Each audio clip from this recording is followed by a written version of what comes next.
जो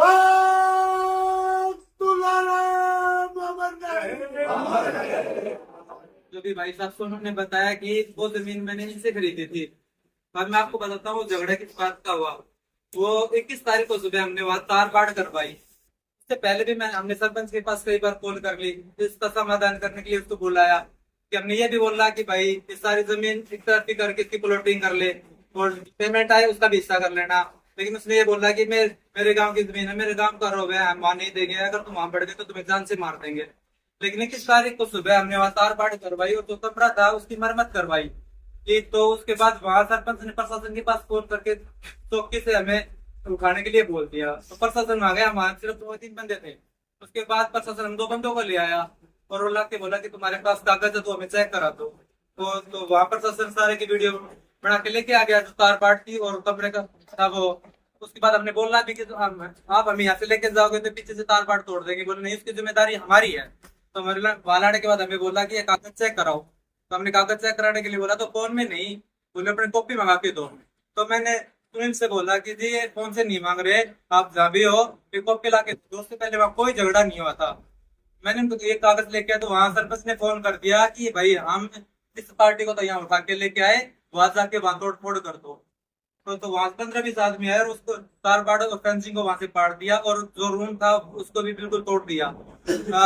तो उसके बाद हमारे एक बंदा जो देख रेख के लिए परमजीत को छोड़ा था, उसके सर में कुहाड़ी मार दी और 15-20 लोगों ने उसके बाद फोन किया कि भाई यहाँ तो गांव आ गया, जान से मारने की तफ्तीश में मेरे सिर में कुहाड़ी मार दी, सर पे मुझे ऐसे बचा के लेके जाओ। तो हमारे कैंपर गाड़ी गया जिसमें 2-3 ही बंदे थे। ये जो उसको बचा के लेके आए उसके दौरान 1-2 बंदे को उनको भी चोट लगी है। हमने किसी को ऐसे वैसे जानबूझ की कोई चोट नहीं की। वहां से ज्यादा बंदे आने के कारण थोड़ा मोटा लटते हुआ है, उनको भी लगी है। और हमारे एक बंदे के सिर में कुहाड़ी लगी है जिसका इलाज पेवाड़ी चल रहा है। भैया बुलाने के बाद प्रशासन आपदा चौकी में बुलाने के बाद पूरा उड़ाना एक तरफा होके हमें वहां से सरियों से मारने की कोशिश की है, जिसका फुटेज उड़ाना चौकी में बाकायदा है। उसके बाद मैंने सुनील को बुलाया डॉक्यूमेंट की कॉपी के लिए, तो पूरा काम इनके पीछे हो गया। जहाँ पुलिस प्रशासन ने इन्हें पकड़ के अंदर बाढ़ के इनकी सेफ्टी की।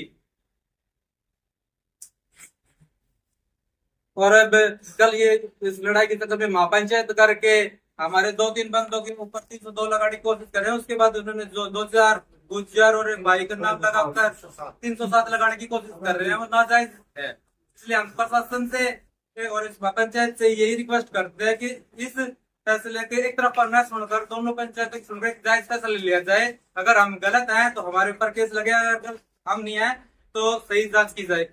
यही मेरी प्रशासन से रिक्वेस्ट है कि जायज फैसला लिया जाए और जायज मेरी जमीन दिलाई जाए मुझे। धन्यवाद। नमस्कार।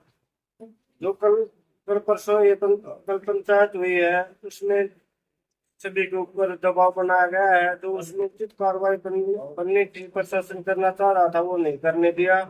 सबके ऊपर प्रेशर बनाया गया और प्रशासन के ऊपर इतना दबाव बना दिया कि उसने कल ही धारा लगानी पड़ी और इसमें कोई तफ्तीश नहीं हुई।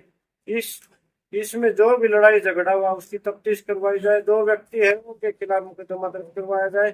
दूसरे पक्ष में जिसने उस लड़के को भिगोने वाले को चोट मार रखी है, हरिजनों का लड़का है, उसके सिर में चोट लगी, वो मर भी सकता था, कुहाड़ी से चोट मारी। उनके ऊपर कोई मुकदमा नहीं लगा हुआ अब तक, उनके ऊपर मुकदमा लगाया जाए। जो जायज उन पे बनता है वो उन पे मुकदमा लगाया जाए, जो हमारे पे बनता है हमारे पे लगाया जाए।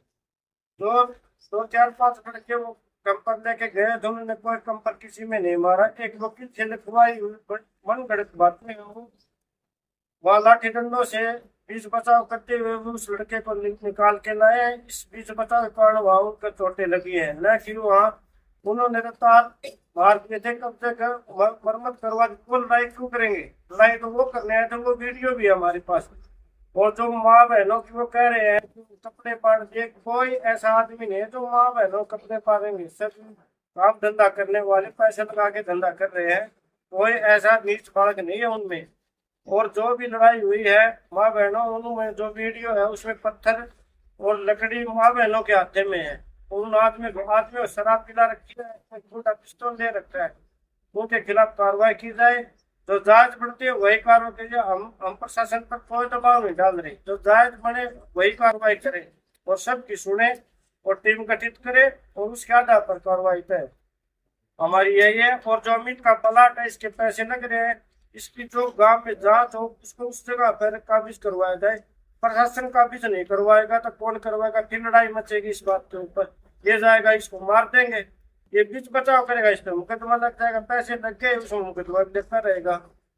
और इसमें कोई भूमाफिया नहीं है, पैसे लगा के काम करते हैं। भूमाफिया है तो ये सरपंच है। सुंदर सरपंच बोल रहा था कल, आगे भूमाफिया है। सुंदर सरपंच ने पानिया की जमीन ले रखी थी पर्दे में, उसमें कब्जा पीछे स्कूल के पास उसकी जमीन थी, आगे कब्जा ले रखा था, हाथ तोड़ दिया। उसने विक्रम को एक जमीन दी फिर उसके, अब भाई मेरे से लड़ा नहीं जाए। कल भी वो जो बोला भाई पंचायत में बोलने की हिम्मत नहीं है, मैं आपको दबास का हूँ, मैं बोल नहीं सकता, इसलिए मैं जाऊंगा नहीं। और मैं किसी दुश्मन, मैं बढ़िया जात से हूँ, जो हुआ वो सही है। मेरा पहले उन्हें हाथ तोड़ दिया था, मैंने जमीन बेची, प्रशासन ने और समाज ने, पालिका ने भी मदद करी उस टाइम में।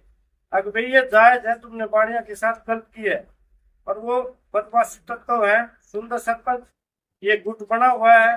ये जो नरेश है, इसने प्रोजेक्ट प्लाट उचाण के ऊपर एक प्लाट भी किया हुआ था, उसकी डोरी डाल रखी किसी ने, और उसका 5 ये क्या करता है, बयाना कर देता है और फिर कोर्ट में बढ़ जाता है, अगला जमीन नहीं बेच सकता और फिर उससे सस्ती लेता है। ये इनका गुट बना हुआ है, भूमाफिया है। तो ये है, ये तो पैसा लगा रखा था, जमीन का नक्शा है, फोटो है, वहां बैठने का, तो वहां से तोड़ दिया, पुलिस ने पकड़वा दिया, पुलिस के ऊपर दोष लगा दिया, तुम मदद कर रहे हो। तो ये है सरकार और पुलिस और जनता से यही अपील है, इसकी सही कार्रवाई करवाई जाए, जो जायज बनता है वही कार्रवाई हो और इसकी जमीन दिलवाई जाए। मेरे एग्रीमेंट के बारे में कि भाई मैंने पैसे दे चुका था, एग्रीमेंट कैंसिल नहीं किया। वे पैसे मैंने नरेश डॉक्टर से 2021 में ली, तो 1 माह के बाद में उसको वापस दे दिए थे पैसे। उसके बाद तो नरेश डॉक्टर से मैंने जमीन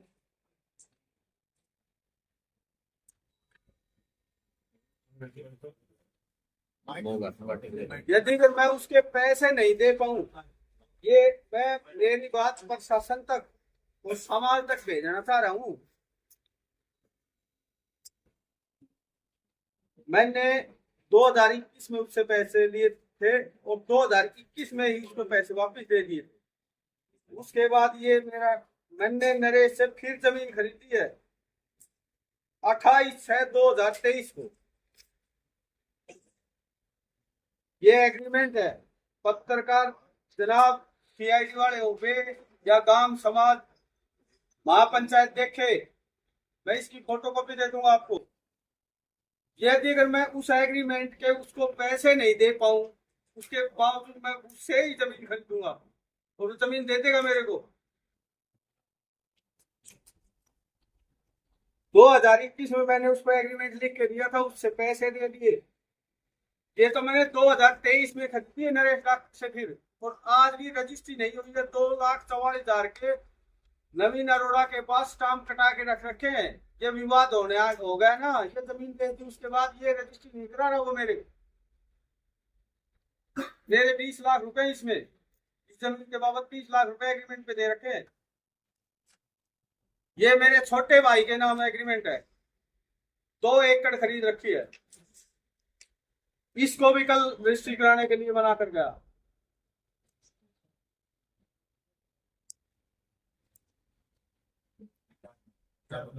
नहीं, ये कल भी मैं लेके गया था मेरे गांव की पंचायत में, प्रधान जी वहां पे हाजिर थे, मेरे को बोलने का मौका नहीं दिया वहां पे किसी ने।